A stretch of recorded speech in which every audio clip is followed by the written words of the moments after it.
Iran मध्य पूर्व का वो शेर है जिसकी दहाड़ पूरे इलाके में खौफ पैदा कर देती है। यह मध्य पूर्व का वो टाइगर है जिससे पंगा लेने की हिम्मत न तो अमेरिका में है और न ही किसी उसके सहयोगी देशों में है। दुनिया की महाशक्तियां कही जाने वाली ताकतें भी आज एक हो गई हैं। ट्रंप ने एक बार ईरान के बारे में कहा था कि वो दुनिया के लिए सबसे बड़ा खतरा है। ईरान दुनिया का सबसे बड़ा आतंकवाद को बढ़ावा देने वाला देश है। अमेरिका की गद्दी हो या ब्रिटेन की गद्दी, ये एक ऐसा देश है जिसके मठाधीशों के दिलों में ईरान का खौफ हमेशा जिंदा रहता है। आज ट्रंप फिर अमेरिका की गद्दी पर बैठ गए हैं, लेकिन एक नाम जिसका खौफ उनके दिलों में दशकों से बैठा हुआ है वो है ईरान। पिछले 40 सालों में ईरान एक ऐसी ताकत बनकर उभरा है जिसका मुकाबला करना दुनिया के किसी भी देश के बस की बात नहीं है। अमेरिका से लेकर सोवियत संघ और ब्रिटेन तक कई ताकतें आई और गई, लेकिन वो ईरान के असर और प्रभाव को कम न कर पाई। ईरान के बारे में कहा जाता है कि ये वो धरती है जहां महाशक्तियां भी आकर दम तोड़ जाती हैं। ईरान की सर्वोच्चता और प्रभाव को दर्शाने के लिए ये काफी है कि जब वो कुछ कहता है तो पूरी दुनिया उसे ध्यान से सुनती है। जब वो कुछ कहता है तो उसकी बातों के मायने निकाले जाते हैं। ईरान को लेकर इजराइल के पूर्व प्रधानमंत्री एहूद ओलम ने कहा था कि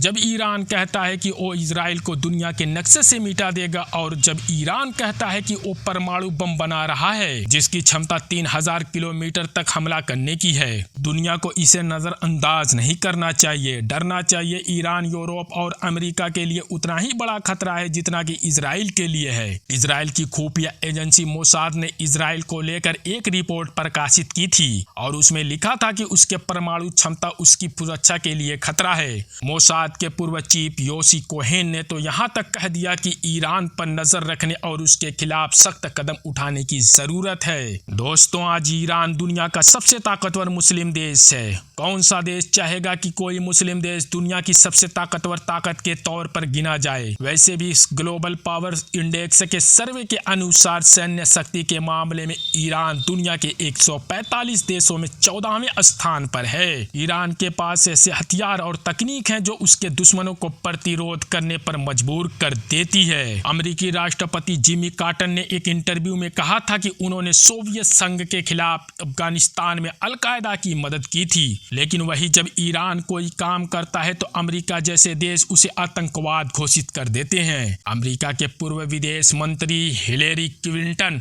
ने अपनी एक रिपोर्ट में लिखा था कि ईरान आतंकवादी संगठनों को समर्थन देता है। 2016 में एक भाषण के दौरान उन्होंने कहा था कि सभी देशों को मिलकर ईरान के खिलाफ कार्रवाई करनी चाहिए और उसकी जिम्मेदारी तय करनी चाहिए। दुनिया में जिस तरह से उसका प्रभाव है वो हम सभी के लिए खतरा बन जाएगा। हिलेरी क्लिंटन के ये शब्द बता रहे हैं कि डर हर किसी को लगता है। वक्त के मारे हर किसी का गला सूख जाता है। जैसे जैसे वक्त का पहिया घूमता है परिस्थितियां बदलती रहती हैं। रूस जो कभी ईरान का दुश्मन था अब उसका दोस्त बन गया। 1991 में जब रूस में सोवियत संघ का अंत हुआ तो अमेरिका के दो देशों को सबसे बड़े दुश्मन ईरान और रूस दोस्त बन गए। और ये वो वक्त था जब रूस ने ईरान के साथ न सिर्फ अपनी तकनीक साझा की बल्कि अपने इंजीनियर भेजे जिन्होंने ईरान जाकर उसे परमाणु हथियार बनाने की ट्रेनिंग दी। ईरान ने अमेरिका को अपनी धरती से जिस बेइज्जती से खदेड़ा था उसका जख्म आज भी अमेरिका के दिलों में जिंदा है। 1989 की क्रांति सिर्फ ईरान में इस्लामिक हुकूमत की स्थापना के लिए नहीं थी बल्कि यह हुकूमत उसके खिलाफ बगावत थी।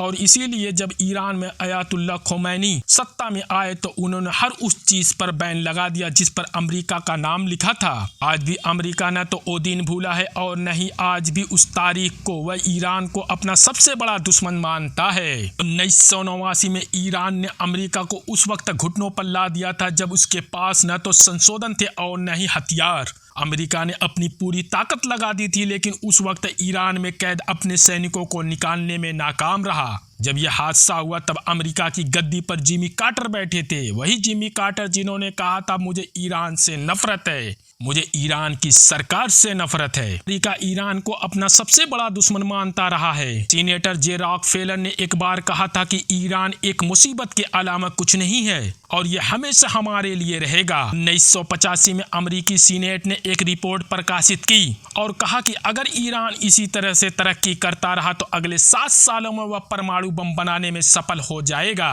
मोसाद और CIA ने ऐसी कई रिपोर्ट प्रकाशित की है। ऐसा लगता है कि अगर मध्य पूर्व में ईरान नहीं होता तो अक्सा मस्जिद बहुत पहले ही मुसलमानों के हाथों से निकल गई होती। अमेरिका के पूर्व राष्ट्रपति जॉर्ज डब्ल्यू बुश ने एक बार कहा था कि ईरान हमारे लिए खतरा है क्योंकि उसका उद्देश्य हमारे सबसे मजबूत सहयोगी को नष्ट करना है। यह विश्व शांति और हमारे गठबंधन के लिए खतरा है। मैं खुले तौर पर यह स्पष्ट करना चाहता हूं कि अगर इजराइल को कोई खतरा हुआ तो हम अपनी पूरी ताकत और सैन्य शक्ति का इस्तेमाल उसकी रक्षा के लिए करेंगे।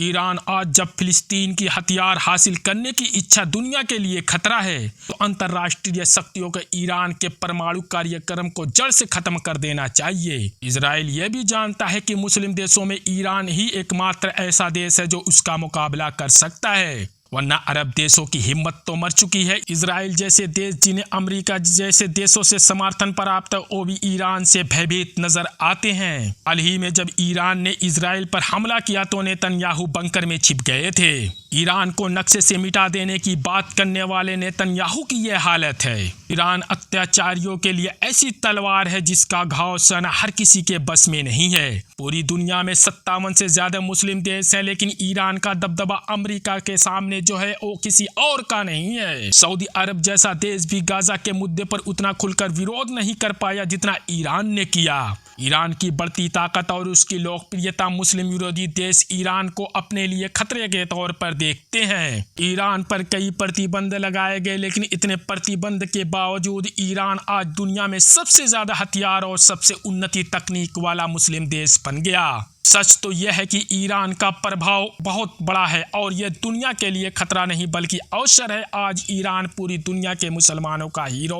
बन गया है। फिलिस्तीन वाद आज ईरान है। ईरान फिलिस्तीन के मुसलमानों की आखिरी उम्मीद है। जब तक ये जिंदा है फिलिस्तीन की आज़ादी का सपना जिंदा है। ईरान के बारे में यह कहना गलत नहीं होगा कि प्रकृति ने ईरान के स्वभाव को लचीलापन दिया है। जितना दबाओगे उतना उभर कर सामने आएगा। ईरान के बारे में आपका क्या विचार है, हमें नीचे कमेंट बॉक्स में जरूर बताएं। क्या आप ईरान को एक शक्तिशाली देश मानते हैं? अगर हाँ तो इस वीडियो को लाइक और शेयर जरूर करें। मिलते हैं फिर नेक्स्ट वीडियो में, तब तक के लिए अल्लाह हाफिज।